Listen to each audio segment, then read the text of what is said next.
पर एक कार्यक्रम संपन्न हो रहा है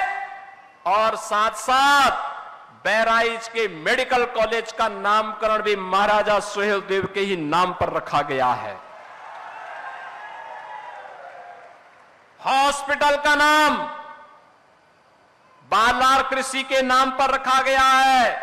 जो महाराजा सुहेलदेव के गुरु थे उनके नाम पर। और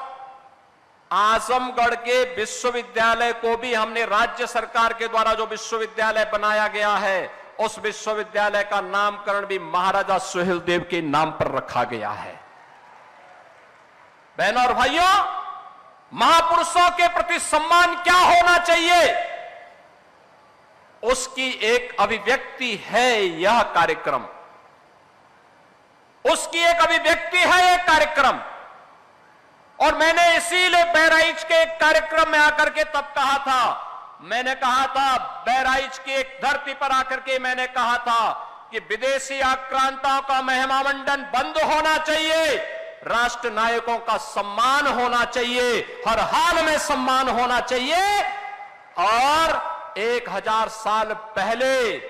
इस प्रकार के शौर्य और पराक्रम की गाथा एक इतिहास थी, वह सच करके दिखाया था महाराज सुहेलदेव ने इसी भूमि पर दिखाया था। आज ही की तिथि है 10 जून 1934। 10 जून 1934 और 10 जून 1934 की स्थिति पर जब महाराजा सुहेलदेव ने एक विदेशी आक्रांता जो गजनी से चला था भारत को लूटने के लिए, अपनी लगभग 3 लाख की सेना को लेकर, लेकिन उस विदेशी आक्रांता को, उस बर्बर आक्रांता को जो गजनी से चला था भारत को लूटने के लिए, अपनी लगभग 3 लाख की सेना को लेकर,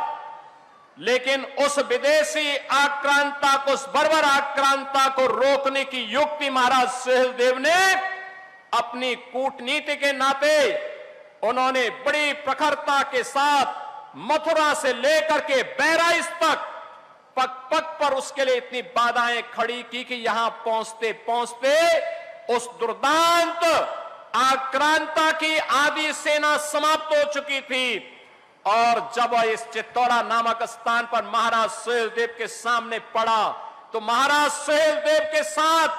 कुल 20 से 25 हजार योद्धा थे। 1.5 लाख योद्धा सालार मसूद के साथ पास थे, लेकिन 20 से 25 हजार इन वीर बांकुरों ने उन विदेशी आक्रांताओं को गाजर और मूली की तरह ऐसा काटा कि उसके बाद वो दुष्ट सालार मसूद यहां जिंदा पकड़ लिया गया। और उसको सजा भी ऐसी हुई कि जो इस्लाम के अनुसार जहन्नुम में जाने की गारंटी देता है।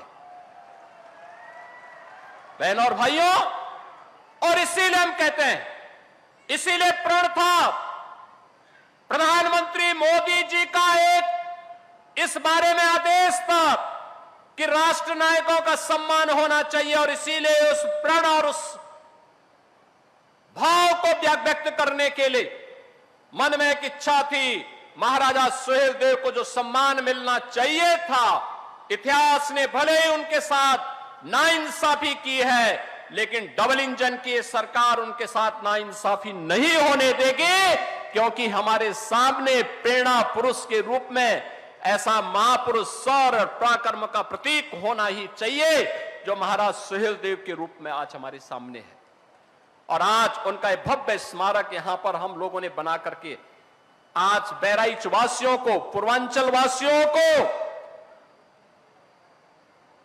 जिन लोगों को जिन्होंने महाराज सुहेलदेव के साथ इस पराक्रम में युद्ध लिया था, उस युद्ध में भाग लेकर के भारत को विधर्मियों के आक्रमण से बचाया था,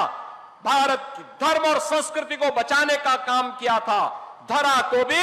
और धर्म को भी बचाने का काम किया था।